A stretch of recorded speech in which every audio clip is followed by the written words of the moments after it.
Hello cricket station viewers எல்லாருக்கும் வணக்கம். நான் உங்க சஞ்சீவ், எங்களோட ரிச்சார்ட்ஸ் இருக்காரு. இன்னைக்கு match Lucknow super Giants versus Punjab Kings.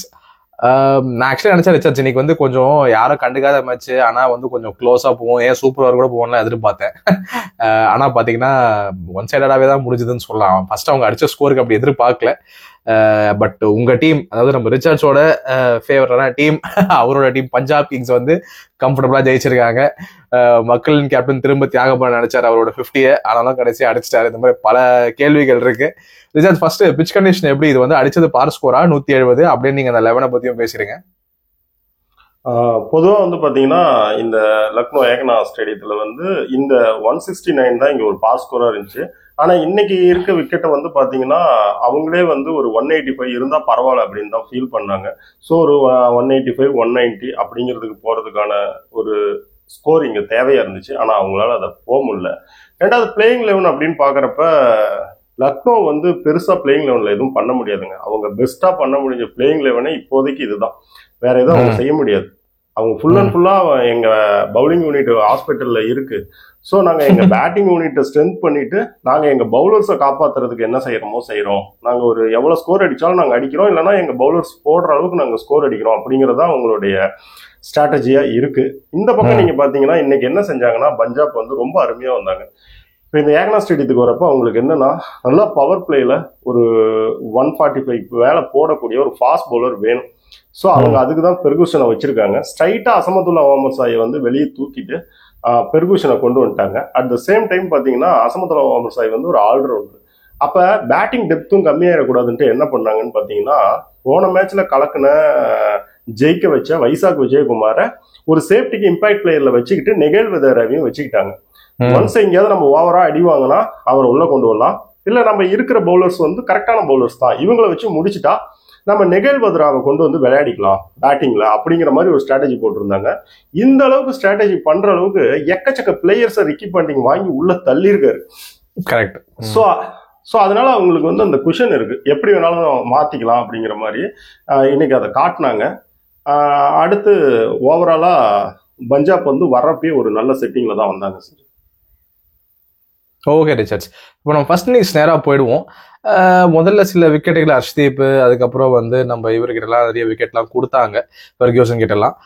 ஒரு அந்த ஸ்டார்ட்டை பார்க்கும்போது எனக்கு இந்த ஸ்கோர் வருவாங்கன்னு எனக்கு தோணலை. ஆனால் அவங்க வந்து திரும்ப அந்த கடைசியாக வந்து அப்துல் சமாதா இருக்கட்டும், அவங்க இவன் அடிச்சு அந்த ஒரு 170 ஸ்கோருக்கு வந்துட்டாங்க. நீங்கள் அந்த ஃபர்ஸ்ட் இன்னிங்ஸ் எப்படி பார்க்குறீங்க? அதே மாதிரி பஞ்சாபோட போலிங் பெர்ஃபார்மன்ஸையும் எப்படி பார்க்குறீங்க? ஹர்தீப் சிங் ஒரு அவுட் ஸ்விங்கை வந்து மிச்சல் மார்ஸோட பிளைண்ட் ஸ்பாட்ல இருந்து எடுத்தாரு, நல்லா வெளியில இருந்து எடுத்தாரு. அவரு வழக்கமான அவர் ஒரு பிளிக்க விளையாட போறப்ப பந்து வந்து பிளைண்ட் ஸ்பாட்ல விழுந்து வந்ததுனால அந்த பாலை வந்து அவரால் கரெக்டா பிக் பண்ண முடியல. அது ஒரு அருமையான விக்கெட். அந்த விக்கெட் எடுத்த பின்னாடி இங்க இருந்து ஹர்தீப் சிங்கும் டக் அவுட்ல இருந்து ரிக்கி பாண்டிங்கும் செஞ்சு காட்டிட்டுலாம் இருந்தாங்க அந்த மாதிரி. ஸோ ஒரு ஏதோ பிளான் பண்ணி அடிச்ச மாதிரி அந்த விக்கெட் அடிச்சிருந்தாங்க. நெக்ஸ்ட் வந்து இன்னைக்கு எய்டன் மார்க்ரம் வந்து மிச்சல் மார்ஸ் ரோல் எடுத்து ரொம்ப நல்லா தான் போனாரு. ஆனா வந்து அவர் அன்பார்ச்சுனேட் பெர்கூஷன் வந்து அவரை தூக்கிட்டாரு. பெர்கூஷன் இன்னைக்கு உள்ள கொண்டு வந்ததுக்கு அவர் வேலையை அவர் வந்து கரெக்டா செஞ்சிருந்தாரு. ஆனால் 5வது ஓவருக்கு யாரும் எதிர்பார்க்காத மாதிரி அது நிக்கோலஸ் பூரன் உள்ள இருக்கிறப்பயே ரிஷப் பண்ட் இருக்கிறதுனால போய் தைரியமா ஸ்ரேயஸ் ஐயர் வந்து மேக்ஸ்வெல்ல தூக்கிட்டு வந்தாரு. அதுக்கு அதே ஓவர்ல கிப்ட். அது எப்படி? அங்க இருந்த ஒரே ஃபீல்டர் தான் இருந்தாரு. அந்த பாலை வேற எங்க வேணாலும் அடிச்சிருக்க முடியும். இன்னைக்கு நம்ம வந்து இதுக்காக ரிஷப் பண்ட் மேல கோச்சிக்க முடியாது. ஆக்சுவலி இது எங்க டீம், அதனால தேங்க்ஸ் பண்ணிக்கிறோம், வேற ஒன்றும் சொல்ல முடியாது. சோ அந்த இடத்துல இருந்து நீங்க கரெக்டா எடுத்துக்கிட்டீங்கன்னா செஞ்சிடும். நிக்கோலஸ் பூரன் அவுட் ஆகுற வரைக்கும் ஒரே ஒரு பேட்ஸ்மேனு ஒட்டுமொத்த பஞ்சாபோட ஸ்ட்ராட்டஜிக்கும் நடுவுல நிக்கிறாரு. அவரை வச்சுக்கிட்டு இவங்களால வந்து ஒண்ணுமே பண்ண முடியல. ஸ்ரேயஸ் ஐயர் அண்ட் ரிக்கி பாண்டிங்கால. ஏன் கேட்டீங்கன்னா அவங்களுடைய ஸ்ட்ரைக் ஸ்பின்னரை வந்து சாகல கொண்டு வரணும். உண்மையாலுமே அந்த இடத்துல யாருமே இல்லைன்னா சாகல் அதுக்கு முன்னாடியே மேட்சுக்கு வந்துருவாரு. ஆனா இன்னைக்கு பூரன் இருக்கிற காரணத்தினால என்ன பண்றாங்கன்னா மேக்ஸ்வெல்ல வச்சு ஒரு பக்கம் தள்ளி பாக்குறாங்க, ஒரு ஸ்டாயினிஸை வச்சு ஓட்டலான்னு பாக்குறாங்க. அவங்களோட ஸ்ட்ரைக் பவுலரை கொண்டு வரதை லேட் பண்றாங்க. இதுக்குள்ள நம்ம விக்கெட்டை எடுத்துட்டா அதுக்கப்புறம் நம்ம சாகலை உள்ள கொண்டு வரலாம் பூரன்னு சொல்லி அந்த அளவுக்கு பூரன் வந்து இந்த நடுவுல நிக்கிறாரு. அந்த பஞ்சாபுக்கும் லக்னோவுக்கும் நடுவுல அந்த மேட்சை இழுத்து பிடிக்கிற ஒரு தனி மனுஷனா நிக்கிறாரு. இதுல பாத்தீங்கன்னா பவர் பிளேல 3 விக்கெட்டு 39 ரன் தான். அங்க இருந்து என்ன பண்றாங்கன்னா கரெக்டா 10வது ஓவர்ல சாகலை கொடுக்குறாங்க. கொடுத்ததுமே 2 பவுண்டரி, ஒரு 6, ஒரு சிங்கிள்னு ஒரு 15 ரன் ஓவர். அப்படியே கேம் எடுக்கிறாரு அங்க இருந்து. சரி ரைட்டு, இன்னைக்கு மறுபடியும், ஏன்னா லக்னோ இந்த மாதிரிலாம் வந்து ஜெயிச்சிருக்காங்க. குறிப்பா ஆயுஷ் படோனி அந்த மாதிரி இன்னிங்ஸ் எல்லாம் வந்து டஃப்பான பிச்சில் நல்லா விளையாடுற ஒரு வித்தியாசமான பேட்ஸ்மேன். ஸோ வந்து இன்னைக்கு கொண்டு போயிருவாங்க அப்படிங்கிற மாதிரி ஒரு டீசன்ட் ஸ்கோர் வந்து பாத்தீங்கன்னா 10 ஓவர்ல 76 ரன் 3 விக்கெட்னு போட்டாங்க. ஒரு நல்ல பார்ட்னர்ஷிப் அங்க வந்து ரெடியா இருந்துச்சு. ஆனா ஸ்ரேயஸ் ஐயரை வந்து ஒரு இடத்துல பாராட்டணும். என்ன செஞ்சார் அப்படின்னா, ஒரு பக்கம் மேக்ஸ்வெல் அண்ட் ஸ்டாயினிஸை வச்சு ஒரு வைசாக் விஜயகுமாரை உள்ள கொண்டாடாத அளவுக்கு சில ஓவர்ஸ் அங்க தள்ளிட்டாரு. நெக்ஸ்ட் இன்னொன்னு என்ன பண்ணாருன்னா, ஒரு ஓவர்ல அடி வாங்கினாலும் சரி மறுபடியும் நம்மளுடைய மெயின் ஸ்பின்னர் அவரை வந்து நம்ம டிமோட்டிவ் பண்ண மாதிரி இருந்துடக்கூடாதுன்னு சொல்லிட்டு தைரியமா செகண்ட் ஓவருக்கு போனாரு. சாகலுமே என்ன பண்ணாருன்னா, நல்லா பந்த வெளியே கொடுத்தாரு. ஆனா முன்ன விட கொஞ்சம் ஃபுல்லா கொடுத்து அவர் என்ன பண்ணாருன்னா, முடிஞ்சா ஒரு மாதிரி எக்ஸ்ட்ரா கவர்ல அடிச்சுக்கோ தூக்கி அப்படிங்கிற மாதிரி கொடுத்தாரு. அவருக்கு வந்து கிளியர் பண்ண முடியல நிக்கோலஸ் பூரனுக்கு. அந்த விக்கெட்டை அடிச்சதுமே அதுக்கப்புறமேல நாங்க எவ்வளவு ரன் கொடுத்துருக்கணும்னா ஒரு 160க்குள்ள அவங்கள வந்து நாங்க வந்து சுருட்டி இருக்கணும். அதுதான் அங்க இருந்து கரெக்டான ஒரு ஸ்கோரா எங்களுக்கு இருந்திருக்கும். ஆனா அதுக்கு மேல வந்து ஹர்ஷ்தீப் சிங் வந்து ஐபிஎல்ல பொறுத்த வரைக்கும் ஃபீல்டிங் செட்டப் ஒரு மாதிரி இருக்கும், அவரோட பவுலிங் பிளான் வேற மாதிரி இருக்கும். அவர் வந்து பேட்ஸ்மேனை சர்ப்ரைஸ் பண்றதுக்காக ஏதாவது வித்தியாசமா செய்வாரு. ஆனா இன்னைக்கு வந்து போனாரு, அந்த அந்த பர்டிகுலரா ஒரு 20 ரன்னுக்கு மேல கொடுத்தாருல ஒரு ஓவர்ல. அது வந்து அப்துல் சமாத்துடைய அந்த கடைசி நேர அட்டாக் தான் வந்து பாத்தீங்கன்னா அந்த எதிர்பார்க்காத ஸ்கோருக்கு ஒரு கொஞ்சம் நீங்க சொல்றாப்புல ஒரு பார் ஸ்கோருக்கு எட்ட வச்சிருச்சு. கரெக்டுங்களா? வழக்கமா அங்க ஒரு 169 பார் ஸ்கோரா இருந்துச்சு, அது கொண்டு வந்துச்சு. ஆனா திரும்ப பாத்தீங்கன்னா கடைசி 2 ஓவர் வந்து பாத்தீங்கன்னா அற்புதமா வந்து ஆன்சன் அண்ட் ஹர்தீப் சிங் வந்தாங்க. இந்த டீம் பத்தி பேசுறப்ப சொன்னாங்க, உங்களுக்கு வந்து டெப்த் வந்து பவுலிங் வந்து வீக்கா இருக்கு அப்படின்னாங்க. ஆனா ஆன்சனை வந்து கொஞ்ச நாளா யாரும் ஃபாலோ பண்ணல. நான் பார்த்துட்டு தான் இருக்கேன். அவர் வந்து சவுத் ஆப்பிரிக்கா டீமுக்கே வந்து இப்போ வந்து பவர் பிளே தாண்டி நல்லா பவுலிங் பண்ணிருக்காரு டெத்ல எல்லாம். ஆரம்பத்துல குஜராத்துக்கு எல்லாம் அடி வாங்கினாரு, அதனால வந்து அவரை நம்பிக்கை இல்லாம இருக்காங்க. ஆனா நல்லா தான் இருக்கு. இன்னைக்கு பாத்தீங்கன்னா ஒரு 28 ரன் நம்ம தான் கொடுத்துருந்தாரு. சோ இந்த பிச்சை பொறுத்த வரைக்கும் ஓவராலா பாத்தீங்கன்னா இன்னைக்கு நாங்க வந்து விளையாடுற விதத்துக்கு இந்த ஸ்கோருக்குள்ள அவங்களை கொண்டு வந்தது நல்ல ஒரு பெரிய விஷயம் தான். ரொம்ப நல்லா பண்ணிருக்காரு. Nice nice. இப்போ செகண்ட் இன்னிங்ஸ் போட ரிச்சர்ட்ஸ் ரொம்ப ஒரு கிளினிக்கலான சேஸ்ன்னு சொல்லலாம். பிரப் சிம்ரன்ல ஆரம்பிச்சு பிரியன் சாரியா மட்டும் தான் கொஞ்சம் சீப்லி அவுட் ஆயிட்டாரு. அந்த ஆக்சுவலி அந்த டிஸ்மிஸல் பத்தி நான் பேசணும்னு இருந்தேன். அந்த திக்வேஷ் ரத்தி இருக்காருல்ல, அவர் வந்து பாவம் அவர் செலிப்ரேட் பண்ணதை வந்து சுனில் கவாஸ்கர்ல இருந்து எல்லாம் விமர்சனம் பண்ணிருக்காங்க கமெண்ட்ரியில. இப்படிலாம் பண்ணக்கூடாது, போலர் விக்கெட் எடுத்தா அப்படி பண்றீங்க, பேட்ஸ்மேன் 6 ஓவர் அடிச்சா அதெல்லாம் சார். அப்புறம் பார்த்தா தெரிய வந்தது 2 பேருமே சவுத் டெல்லிக்கு ஒரே டீம்ல தான் விளையாடி இருக்காங்க. ஸோ 2 பேருமே டீம் மேட்ச் வேற. அந்த சவுத் டெல்லி டீமுக்கு அந்த டெல்லி பிரீமியர் லீக்ல கேப்டன் வந்து பாத்தீங்கன்னா ஆயுஷ் பதூரி வேற. எனிவே இது ஒரு சின்ன ஒரு ஃபேக்டா தான் சொன்னேன். பட் திரும்ப நம்ம மேட்ச்க்கு போயிடலாம். இந்த செகண்ட் இன்னிங்ஸ் வந்து பாத்தீங்கன்னா பிரியன் ஷாரியாவை தவிர்த்து பாத்தீங்கன்னா எல்லாருமே ஒரு நல்ல ஸ்கோர். பிரப் சிம்ரன் எக்ஸலண்டான ஒரு 50+ ஸ்கோர். அதுக்கப்புறம் மக்களின் கேப்டன் அவர் ஒரு 50 அடிச்சாரு கடைசி வின்னிங் ஷாட். திடீர்னு உள்ள வந்து நேஹல் வகையாவும் பின்னு பண்ணிருக்காரு. ஸோ உங்க அப்ரோச் எப்படி பாக்குறீங்க, பஞ்சாப் கிங்ஸ் அப்ரோச் எப்படி பாக்குறீங்க ரிச்சர்ட்ஸ்? பஞ்சாப் கிங்ஸ் கிட்ட நம்ம ஒரு முக்கியமான விஷயம் பார்க்கணும். அதுக்கு முன்னாடி இந்த கமெண்டேட்டர்ஸ் எல்லாம் இந்த பிளேயர்ஸ் அந்த உள்ள அந்த ஜிக்னேஷ் ரெட்டி அந்த மாதிரி பண்ணதுல ஏதோ சொன்னாங்க பண்ணாங்கன்றீங்கல்ல. என்னங்க கேம் வந்து நெத்தியில முத்தம் கொடுத்துட்டா விளையாட முடியும்? அப்படிலாம் விளையாட முடியாது. ஆக்சுவலி ஒரு லிமிட் இருக்குது. அந்த லிமிட்டுக்குள்ள எல்லாம் பண்ணி தனி மனித ஈகோ கிளாஸ் ஆனாதாங்க அது வந்து ஸ்போர்ட்ஸ். அதுலதான் ஒரு ஃபயர் அப் ஆகும். அது நிறைய விஷயங்களை செய்யும் கேமுக்குள்ள. நம்ம ஒரு லிமிட் இருக்கு, அந்த லிமிட்டை தான் கிராஸ் பண்ணக்கூடாது. அதெல்லாம் இன்டர்நேஷனல் ஸ்டார்ஸ் இல்லன்றதால தெரியலங்க. இது வந்து ரொம்ப சிமிலர் டு வாட் அந்த பிராவோவும் வந்து போலாடோ பண்ண மாதிரி ஃபிளைட்ல போன்னு சொன்னா பாத்தீங்களா, அந்த மாதிரி ஒரு விஷயம் தான் இது. நீங்க மேல சொல்லுங்க. நெக்ஸ்ட் வந்து இன்னொன்னு என்னன்னு பாத்தீங்கன்னா, இன்னைக்கு பிரியன் சாரியாவுக்கு ஓகே போன மேட்ச் பண்ண வந்துச்சு ஸ்கோர், இந்த மேட்ச் வரல, ஒன்னும் பிரச்சனை இல்லை, அட்டாக் பண்ண போய் விக்கெட் கொடுத்தாரு. ஆனா பிரப் சிம்ரன் சிம்க்கு எப்பயுமே ஒவ்வொரு சீசன்லயுமே வந்து பாத்தீங்கன்னா ஒரு நல்ல இன்னிங்ஸ் ஒன்று அவருக்கு மாட்டின இன்னிங்ஸ்ல அவர்கிட்ட வந்து பாத்தீங்கன்னா இன்னைக்கு லக்னோ மாட்டிட்டாங்க. ஆனா இப்ப வந்து இம்ப்ரூவ்மெண்ட் அவர்கிட்ட எல்லாம் ரொம்ப அதிகமா இருக்கும். அவர் இன்னுமே பெரிய ஸ்கோர்லாம் வருவார். அவரை நம்ம கேலி பண்றதுக்காக சொல்லல, வரணும். அவர்கிட்ட என்ன இருந்துமே வரும். அந்த அளவுக்கு பொட்டன்ஷியல் இருக்கக்கூடிய ஒரு பேட்ஸ்மேன் தான். இதுல ஒரு விஷயம் என்னன்னு பாத்தீங்கன்னா, அவங்க பவர் பிளேல 39 ரன்னுக்கு 3 விக்கெட், இவங்க 62 ரன்னுக்கு ஒரே விக்கெட். இவங்க 10 ஓவருக்கு 3 விக்கெட் 76 ரன்னு, இவங்க 10 ஓவருக்கு 110 ரன்னு ஒரே விக்கெட்.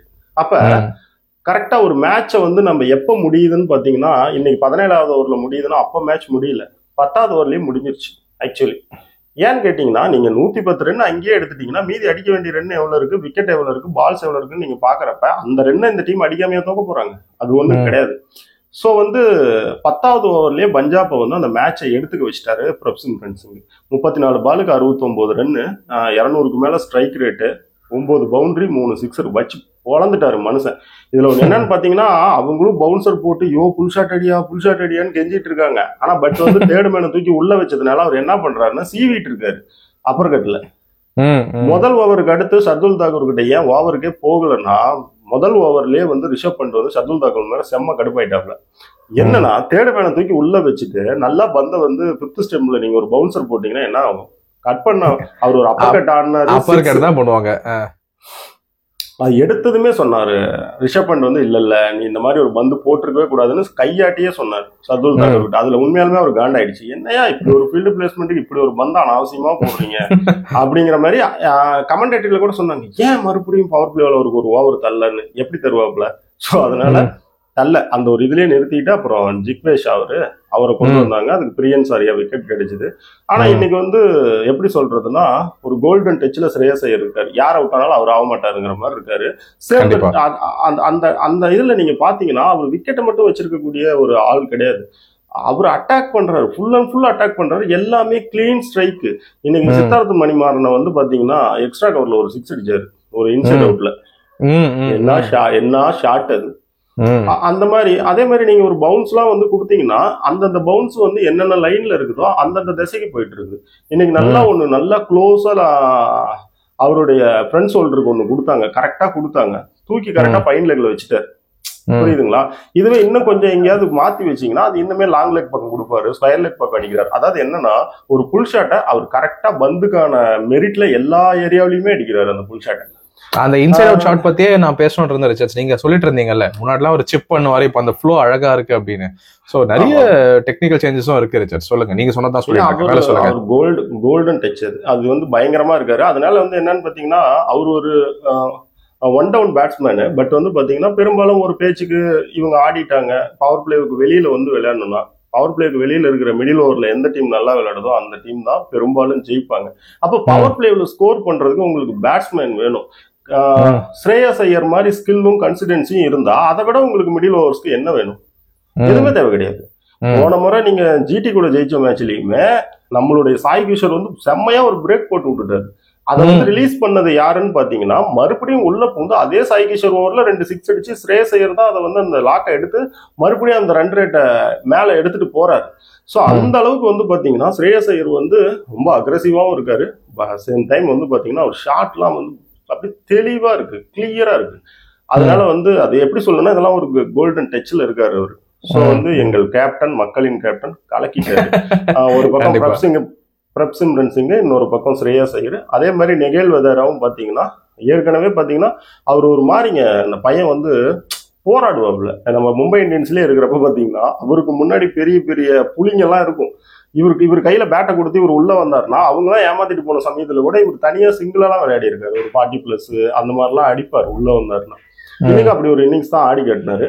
இதுல ஒண்ணு முதல்ல வந்து ரிக்கி பாண்டிங் அண்ட் ஸ்ரேயஸ் ஐயர் உங்களுக்கு என்ன சொல்லணும்னா இன்னைக்கு ஒரு பிளேயிங் லெவனை இவங்க சூஸ் பண்ணாங்க. அது ரொம்ப பிரில்லியண்டான பிளேயிங் லெவனு. பெர்குஷனை கொண்டு வந்தப்போ ஒரு கம்ப்ளீட் ஃபாஸ்ட் பவுலர் உள்ள இருந்ததுனால என்னாச்சுன்னு கேட்டீங்கன்னா நம்ம யான்சன் எல்லாம் இன்னும் கொஞ்சம் வெளியே நவுத்திக்க முடிஞ்சு. தேவைப்பட்டா 3 ஃபாஸ்ட் பவுலர், கம்ப்ளீட் ஃபாஸ்ட் பவுலரை வச்சுமே நம்ம அந்த ஏரியாவில் பவர் பிளே ஓட்ட முடியும் நம்மளால. ஸோ அதுக்கான இதெல்லாம் இருந்துச்சு. இப்போ அசமதுல்லா ஓவர்சாய் பந்த 2 பக்கம் ஸ்விங் பண்ணுவார் அப்படின்னா கூட அவர் வந்து நீங்க ஒரு கம்ப்ளீட் பவுலர் அப்படின்னு அவர் ஒரு ஆல்ரவுண்டர் தான். ஸோ நம்ம வந்து ஒப்பேத்துற இடத்துல இருந்தோமோ செம்ம அடி வாங்குவோம் என்னைக்குமே. புரியுதுங்களா? அந்தந்த ஏரியாவுக்கு அந்தந்த கரெக்டான பிளேயர்ஸ் இருந்தால் தான் நமக்கு செட் ஆகும். அந்தந்த ரோல் பண்றது கரெக்டான ஆளுங்க வேணும்.